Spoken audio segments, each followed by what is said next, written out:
Matthew chapter 27, specifically verse 62. We have spent 47 weeks studying Matthew. In Matthew, that's about a little over 27 chapters. And that is teaching that composes about 3.5 years of Jesus' time on earth. We've been building for this epic conclusion in my mind, something that, really hasn't been done before. It's the resurrection of Jesus. And it's Jesus has defeated sin. He has died on the cross. And we're like, yes, there's going to be this hope, and it's going to be this awesome finale. Trumpets are blaring. It's going to be great.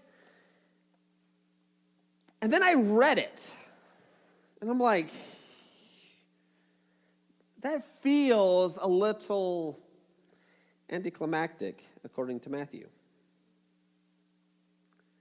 I mean, he spent like a whole chapter on, have you guys seen how long chapter 26 is? There's like in 27, there's just bajillions of verses. All this time on what's going on there, and he dies, and Christians know we're like, the resurrection's the big deal. I mean, right? He rises again. That's why we have Easter in the first place. And we read Matthew, we're like, whoa. There's a whopping, 15 verses.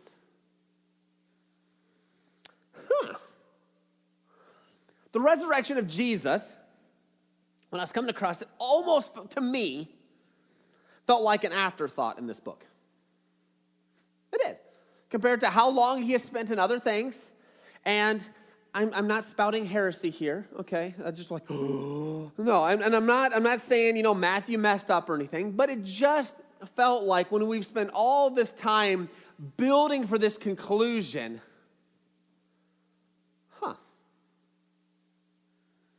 okay. I mean, the Sermon on the Mount was 3 chapters? That was just teaching. Resurrection, I think that's a, big, but okay. And it really got me thinking, I'm like, okay, so why, something that we've asked repeatedly in Matthew is, why is it that Matthew seems to, what is it? You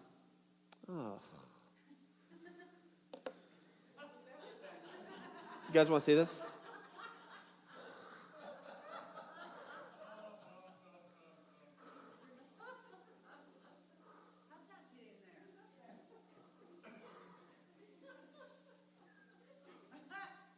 Whoever did this is going to hell. So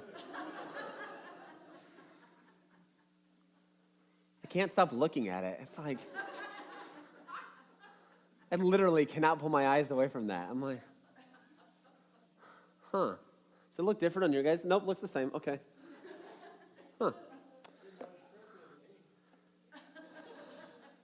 Yeah, that's just, ugh. Yeah. I usually try to keep this on the DL, but if the Broncos win, just saying. Oh, I'm going to eat that up. Okay. If not, whatever. So I was looking at Matthew, and I was trying to think so a question that we've asked in Matthew is, why did Matthew record it this way? Why did Matthew put this in there? Why did Matthew say it this way? What was Matthew's intent? And so as I'm looking back at this, I'm like, hey, this is a perfect time to go back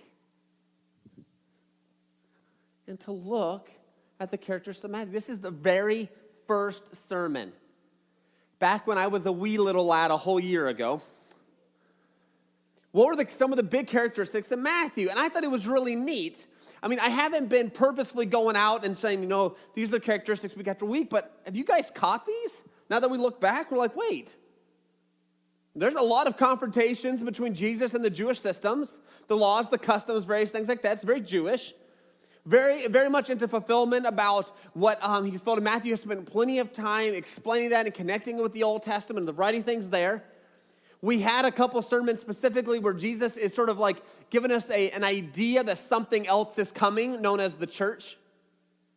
My favorite part, it is very anti-Pharisee. He doesn't mince words. He just lets them have it over and over and over and over again. Also, some of the curious ways in which the Gentiles acknowledge and how Matthew records them.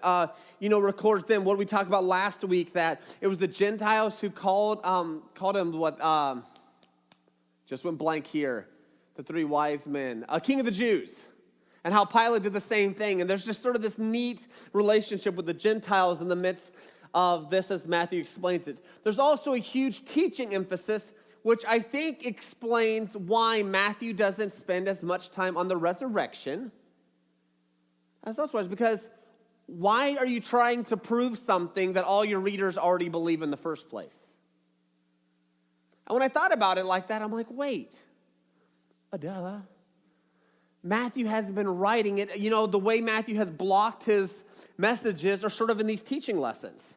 And these sort of formats where he carries one big idea through all these different chapters and stories and how he blocks these together. And it's like, oh, this is part of another teaching narrative that's actually going to conclude next week, which is why does Jesus have to spend time trying to prove something that his listeners believe? Now, the other Gospels, they spend a little bit more on time because remember, they are writing to another group of people. Does that make sense? You're writing and you explain. Just like I would talk differently with you guys, been in a congregation with me for a few years, I would talk with you about the Bible differently than I would someone at like a Subway or a 7-Eleven or a gas station. I have no idea what they know. I have no idea what we've, but I know what we've talked about. And so you can talk and connect on a little different. I believe Matthew did this, which is why this sort of feels like he just flies through the resurrection and gets to the end. And lastly, which I think is what we're building up to, is there's something in Matthew that has been pretty much been building, but has also been contained in all the spots, and that is hope. And what we're going to talk about today, I think should confirm and just remind you and just make real for you is hope. See, I concluded that sermon with this statement. I said, Jesus leaves you changed. And I said, the book of Matthew will give you hope. And this week should answer this question. Does Jesus give you hope? And if so, are you changed because of it? See, we have three kinds of responses that we're going to encounter here in this record of Jesus' resurrection. One is hope. One response is that of fear. And another response is that of just willfully saying, no, I don't believe it. One group, when they encounter Jesus, they respond one way and act like it never happened. And they said, no, it couldn't have happened. Another group it happened to, they freaked out. They didn't know what to do, but as soon as money was thrown in their direction, well, they changed their tune and they just went on their merry way. And it didn't change them. Even though they saw it, it didn't change them. And the last group, they saw it, they experienced, and they changed them. So we have these responses here that we're going to see here today. So we're in Matthew chapter 27, and I'm going to start reading in verse 62. It says, the next day, that is after the day of preparation, the chief priests and the Pharisees gathered before Pilate and said, Sir, we remember how that impostor said while he was still alive, after 3 days I will rise. Therefore, order the tomb to be made secure until the third day, lest his disciples go and steal him away and tell the people, he has risen from the dead. And the last fraud will be worse than the first. And Pilate said to them, you have a guard of soldiers. Go, make it as secure as you can. And so they went and made the tomb secure by sealing the stone and setting a guard. Now after the Sabbath, toward the dawn of the first day of the week, Mary Magdalene and the other Mary went to see the tomb. And behold, there was a great earthquake. For an angel of the Lord descended from heaven and came and rolled back the stone and sat on it. His appearance was like lightning, and his clothing white as snow. And for fear of him, the guards trembled and became like dead men.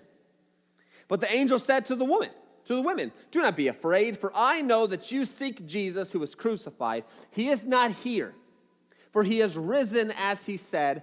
Come, see the place where he lay. Then go quickly and tell his disciples that he has risen from the dead, and behold, he is going before you to Galilee. There you will see him. See, I have told you. So they departed quickly from the tomb with fear and great joy and ran to his disciples. And behold, Jesus met them and said, greetings. You know, I think that's one of the funniest phrases, I think, in this account. It's like Jesus shows up and says, hey! Hah! That's how I picture that happen. I don't know if that happened, but that's how that's how I go. And they came and they took hold of his feet and worshiped him. And then Jesus said to them, do not be afraid. Go and tell my brothers to go to Galilee, and there they will see me. And while they were going, behold, some of the guard went into the city and told the chief priest all that had taken place. And when they had assembled with the elders and taken counsel, they gave a sufficient sum of money to the soldiers and said, tell people, his disciples came by night and stole him away while we were asleep. Just tell people you were the worst guards on the face of the planet. Here's some money to do that. And if this comes to the governor's ears, we will satisfy him and keep you out of trouble. Sure. So they took the money and did as they were directed, and this story has been spread among the Jews to this day.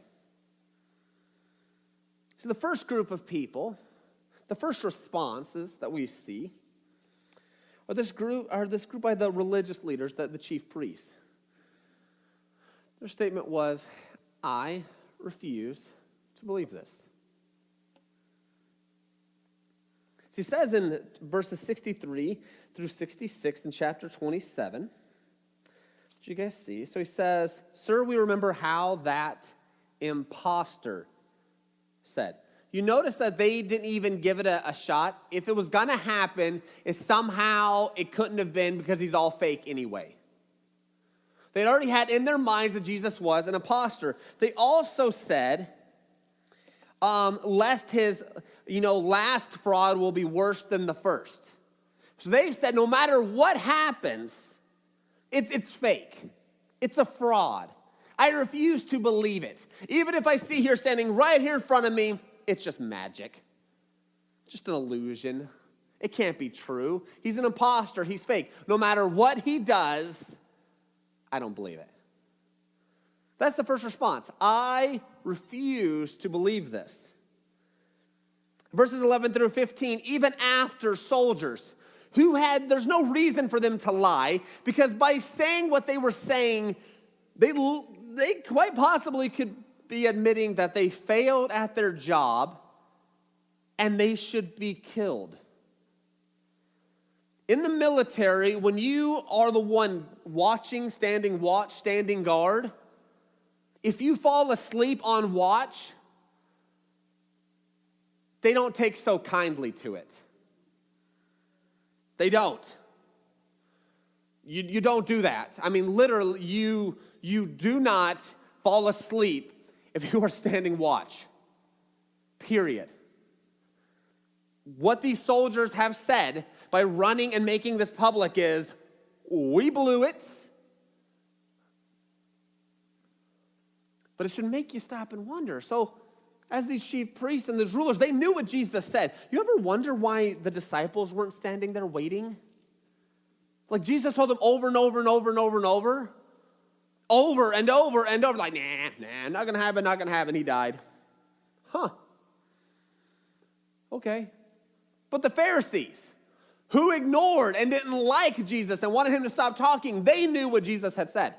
3 days he's gonna rise again. Sometimes followers of Jesus are ding-dongs. It just is. This doesn't prove it. Disciples couldn't figure it out. These chief priests, these leaders who hated Jesus, they knew what Jesus said. Just makes you, it's just one of those like, we're not the smartest tools in the shed at times. Okay. Yeah. And so this could never happen. So the Roman soldiers come up, okay? Roman soldiers were not wimps. These are armed guards. You can't just overpower them, and they come in and they're freaking out. And so this should have made the chief priest sort of curious and sort of ponder like, man, maybe Jesus did rise from the dead. Don't care. We don't believe it. Here, tell everybody you guys stink at your jobs. Here's the money. Okay. They refused to believe. There was not a doubt in my mind it couldn't have happened. However they described it, whatever, it must have, who cares? Don't believe it. And they completely turned their brain off to any more information. They said in their mind, I refuse to believe this. Now, there is a sort of a viewpoint that guided their action, which I've hinted at.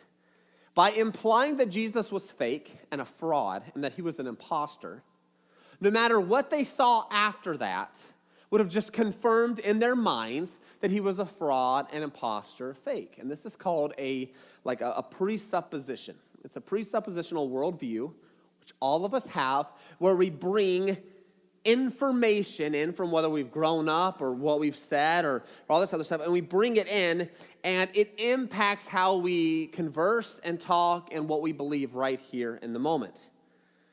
It says presuppositions are beliefs that are held at the beginning of a line of argument or course of action. We all have them while conversing with others, and I say it's a good thing to remember. Anytime you're having a conversation, they are bringing their entire worldview and how they've grown up, how they've been raised, and what they've been taught in the midst of that conversation you are having right now. And let me tell you, their perspective is different than your perspective. Period. You just got to realize their prepositional worldview is different than yours. Even in the midst of this, I had a Christian background and a Christian upbringing, etc. My background is different than your background. What happened to me is different than what happened to you. So even in there, we all grew up in church. Yeah, but there's a lot of churches and a lot of kinds of churches and a lot of different people in churches. You could have had a great experience. I could have had a bad one. It just happens. So here's an easy example. I was told this when I moved here in Washington. They said, hey, you should cheer for the Seahawks. Okay, I was like, so what is the presupposition of that statement? You are supposed to cheer for the team where you live. So I moved, therefore my team changes. You know? That's just dumb. Okay? Just because you guys move doesn't mean you're going to change your teams. But that's a presupposition that people had. Well, now that you moved, you just got to deal with it and cheer for our team. No. But that's the presupposition, okay? That's what people told me. Here in this church, quite a few people. Dead serious. And I'm sorry, Broncos for life, baby. Okay. Here's some other examples, all right? So, Jane no longer writes fiction. If I said that sentence to you, the presupposition, the thought in the background is, hey, Jane once wrote fiction. Okay, all right. Have you stopped eating meat? The presupposition behind that is, well, once upon a time, that person used to eat meat. Have you talked to Hans? Presupposition, well, Hans has to exist if you're going to talk to him. Right? Okay, you guys get it. There's to be information behind what's going on, okay? Now, let's do another one. This is make-believe, okay? So please, all right? The original quote was, my wife is pregnant and my wife is not pregnant. Man, you could imagine you guys have been freaking out, blah, blah, blah. I'm like, I'll change it to my dog. But then I'm like, they're going to think, whatever. This is fake, okay? This is an example, all right? I want to make sure I get that out. All right, so if I said this statement to you, okay, a presupposition behind it, without you guys saying it, is, all right, is Jacob, while he's up here in the pulpit, tells the truth, okay? Except for this situation, which is make-believe. So I don't know how that works, but we'll just pretend, okay? So if I tell you my dog is pregnant, and then I tell you my dog is not pregnant, you guys would be like, that makes no sense. But that's it, 2 dogs. See, if your first thought was that makes no sense, your presupposition was he only has 1 dog. Thankfully, I do only have 1 dog, and she cannot be pregnant. Whew. But you guys see how that works. It happened that fast. If your thought in your mind was that doesn't make sense, your presupposition in that was he only has 1 dog. It's that quick. See how it impacts just basic conversations? It just impacts how we understand. It's why it's very good to slow down and talk with one another, because like my wife and I, man, we shoot. You guys ever have that where you're talking about one thing and your wife's talking about another thing and you're like, man, we are in perfect agreement. And then somewhere in the midst of it, you're like, we have no idea what we're talking about now. Clyde's like, that happens to me all the time. But it just sort of happens. You're just bringing in two different sets of information. The presupposition of the Pharisees and the religious leaders was he's an imposter. No matter what he does, he's fake. And that impacted and guided everything that happened. They could have seen Jesus right there in front of them, and they'd have been like, nope, not real. They're like, dude, he's right there in front of you. Yeah, I don't believe it. And I refuse. There are people in your life, no matter what you do or how you share with them, or however many times you love on them and convince them and you're super logical with your explanations of Jesus and the gospel, they are not going to believe, period. They will not believe Jesus Christ is real or Jesus Christ died on the cross for their sins. They're not.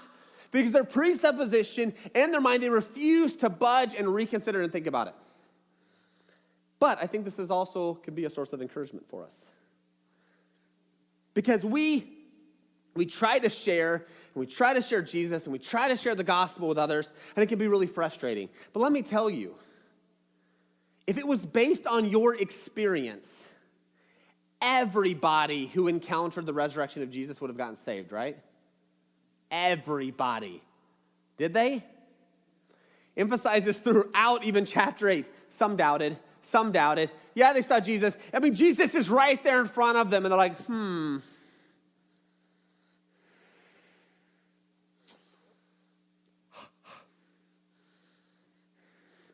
They still doubted. And so I think this is good because sometimes we really question our ability and if I can answer the right questions and if I can share the right thing. And oh man, I blew it. I was trying to share Jesus and then I sneezed. And then the whole conversation changed. Man, I stink. I can't do this anymore. I went lose heart. The fact is, no. They have a presupposition where you're sharing, it has to be a work of God in their life that actually begins to change and impact that. And we can rest in that, and that is actually a source of encouragement. If Jesus can't get everybody saved, guess what? You're not either. And that's okay. The second group of people that we see is that here in the, oh yeah, okay. Two is this group that says, I have more important things. So you have these soldiers. In chapter 28, 2 and 4, there was a great earthquake. Then this angel being shows up, pushes the stone. It probably wasn't, he probably just did this. And then just bloop, and sits on it. The soldiers were probably like, trying to get in. They got the stone in place, and the angel's like, dun, dun, dun, dun, dun. I mean, probably humming a song or something. I don't know. I don't know what angels do, but if I were an angel, that's what I would do. And so they've seen first an earthquake, which probably jolted them awake, and then they see the light, and then they see the angel moving the stone. Then they see the angels just sitting there watching them. What would you do if a big, giant, lighted figure just showed up? Come on, let's be honest. Bye-bye, p'tyoom. What is going on here? This ain't supposed to happen. Especially if he's armed. If he looks like a little angel, a little heart, maybe not. But I just have this image. This angel probably didn't look like a wimp. He's probably, oh, you guys got a nice sword too. Look at mine. It's a lightsaber, and I'm leaving. I mean, this is so, because these soldiers, they saw his appearance was like lightning, and it says, and for fear of him, the guards trembled and became like dead men. So the running thing, well, I think they wish they had ran. Do we run? Do we not? What do we do? And the way Matthew makes this sound, it makes it sound like the women just showed up. All these men are just like, and the women, and know it's not quite exactly how it happens, but it's just, the way Matthew records it, I think it makes it really funny. These armed super soldiers of the empire, are just laying there, freaked out. And the women are like,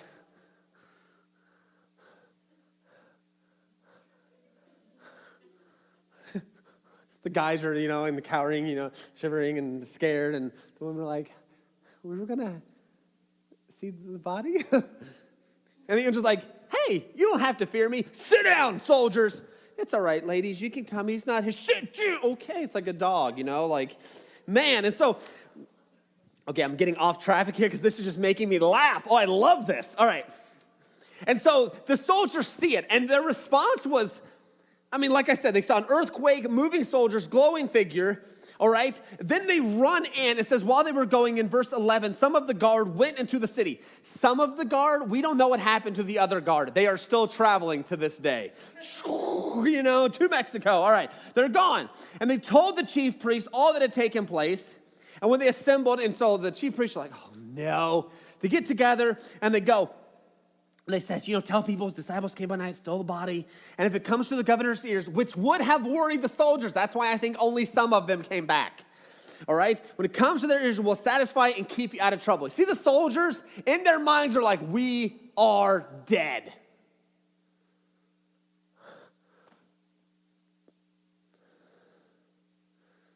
And they're like, yeah, it's okay. And they gave him money. See, something happened.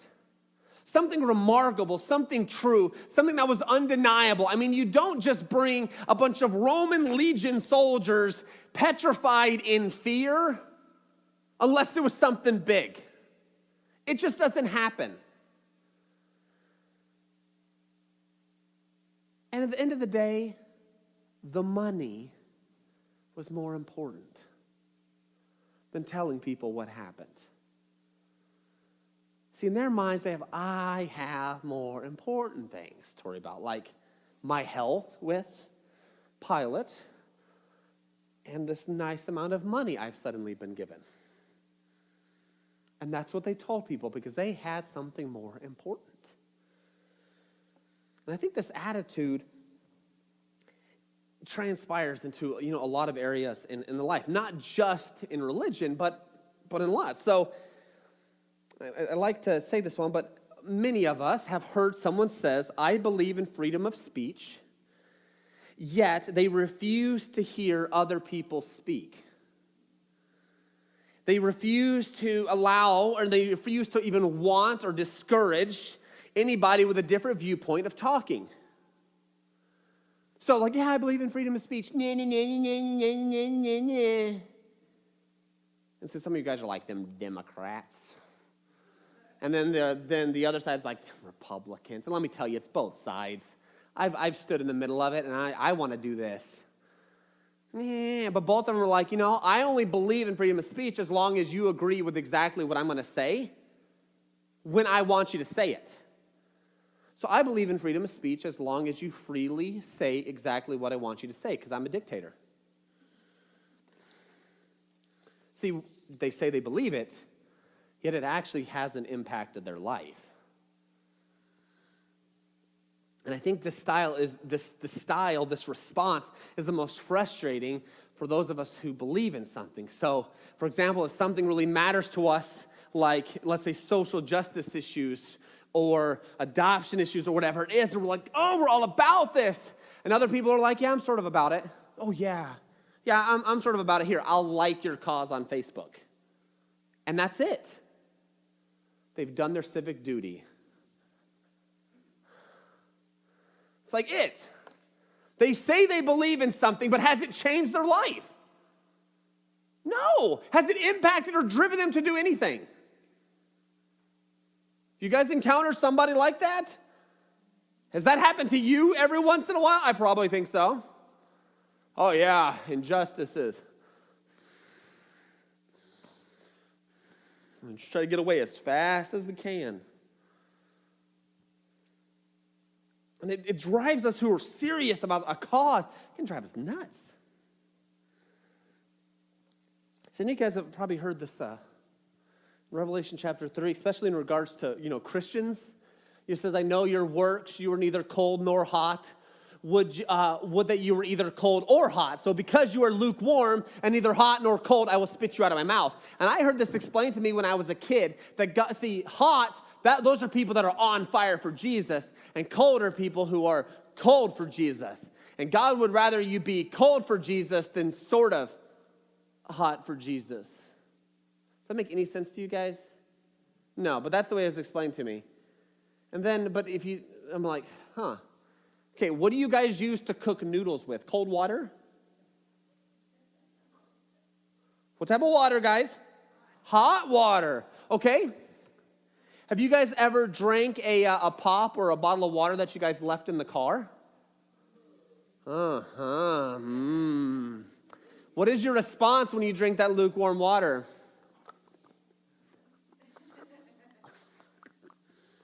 But what about that cold, refreshing Sprite? Hey, I watch the commercials. LeBron James and all those guys, they drink it. It is refreshing. Okay? Back off. All right? But we drink a cold beverage. All God is saying, I want you to be useful. Don't say you're productive. Don't act like you're doing something and not, because then you're lukewarm. And like I said, you just want to spit out the warm water. Wow. People who say they believe something, but it's better just to say, hey, good luck with your cause. Because we can't be involved in every single cause known to man. I get that, okay? And we'll burn out. But it's better than saying, yeah, go you, go you, go you. Well, hey, can you come out and can you protest? Can you come out and give some money? Can you? No, I'm gonna watch Netflix. Doesn't take it seriously. And Christians do this as well. Yeah, I believe in God. Oh man, God and I, we're just like, well, hey, stick around and come to church. See you later. Hey, man, I love Jesus and everything else. And like, hey, when was the last time you actually spent time with your fellow brothers and sisters in Christ? You know, I don't believe that you got to have church. Well, that's fascinating because I'm pretty sure Jesus talked about the church. He said I have to love one another and we have to, yeah, but no. And so they say it, yet nothing about their life has been changed. And sometimes I know we have fallen into that at times. It happens. We just go through the motions and we're not quite feeling it. But I know it's a very common thing to people who say, I love Jesus, I believe in God. The question is, why isn't there a difference in your life? Why isn't there? I don't understand how if you say you believe in Jesus and what Jesus has done, why your life isn't dramatically different. Because he rescued you from sin. He died for you. Yeah. I don't know if you get this. Jesus died for you, and he rose again, and now we can have hope, and now we need to tell people about it because that's what God wants to do. Okay.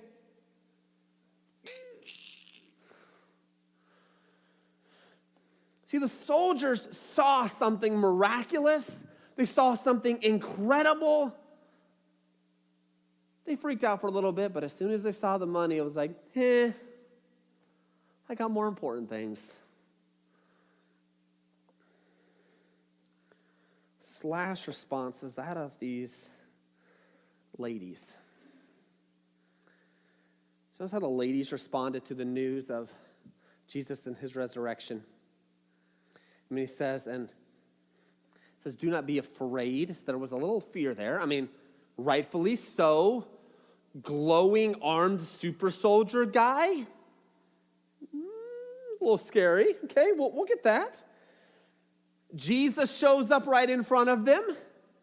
I think greetings is a nice way of saying boo. I do. I just this is all new for everybody. Hello. Ah. And you can see, he says, do not be afraid. You totally know they jumped. They watched Jesus die. They were there. They watched him die. They followed along. They knew where he was buried. They watched the whole thing. And he wasn't there. He wasn't in the tomb dead. He's standing right here in front of me. That would be freaky. Think about someone that matters a lot to you that has passed away. Just think about it, okay? And that person is there standing in front of you.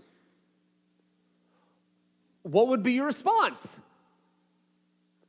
A mixture of, oh my.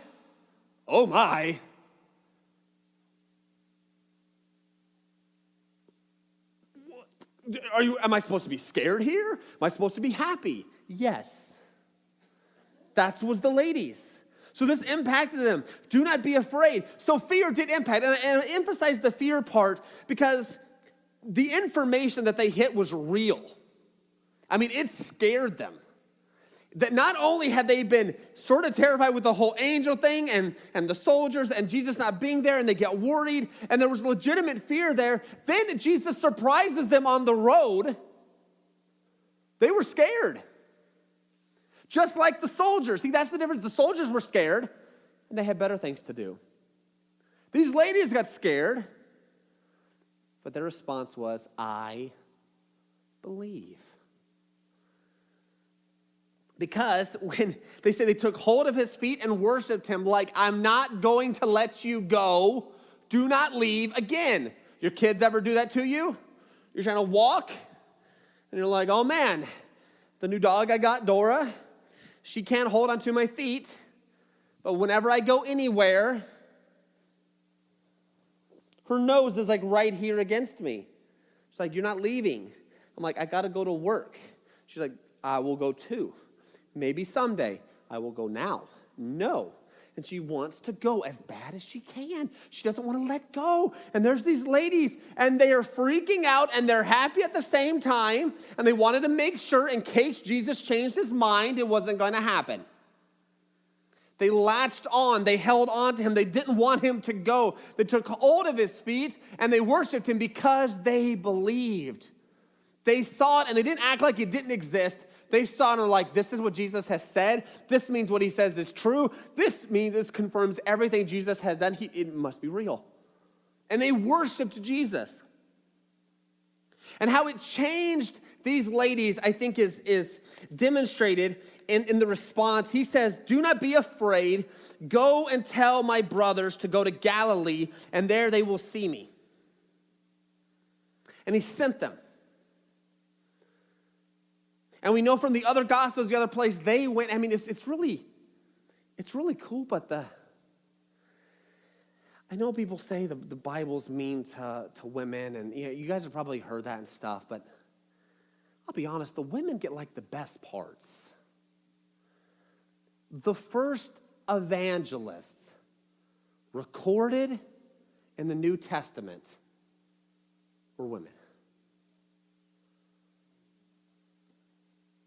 Jesus is alive. Come and see. And then we know the disciples, some of them are like, yeah, maybe. And then we know some are like, what? And they go.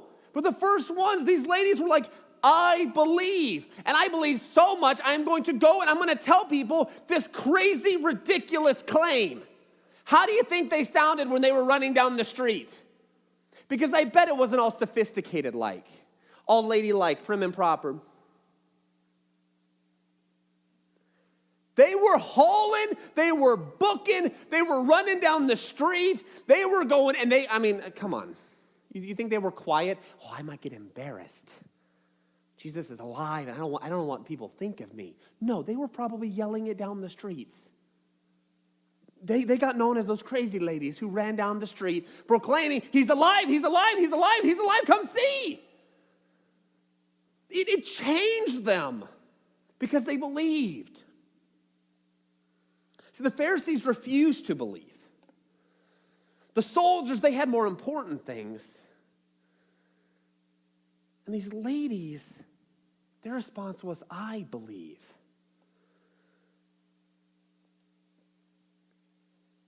So the question I guess ask is like, what is your response? And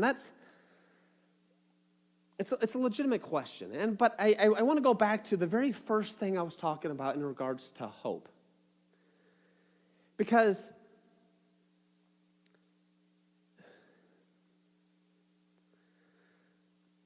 I was trying to think, okay, because we hear the resurrection account a lot. I think it's good. And we hear the gospel a lot as Christians, and that's really good. And I think sometimes we can just become numb to it, and it doesn't matter as much. And if we've been around the church for, 40, 50 years, yeah, we've heard it, yeah, okay. And we heard a lot, but it doesn't have the same, it doesn't have the same impact as it did when we first heard it.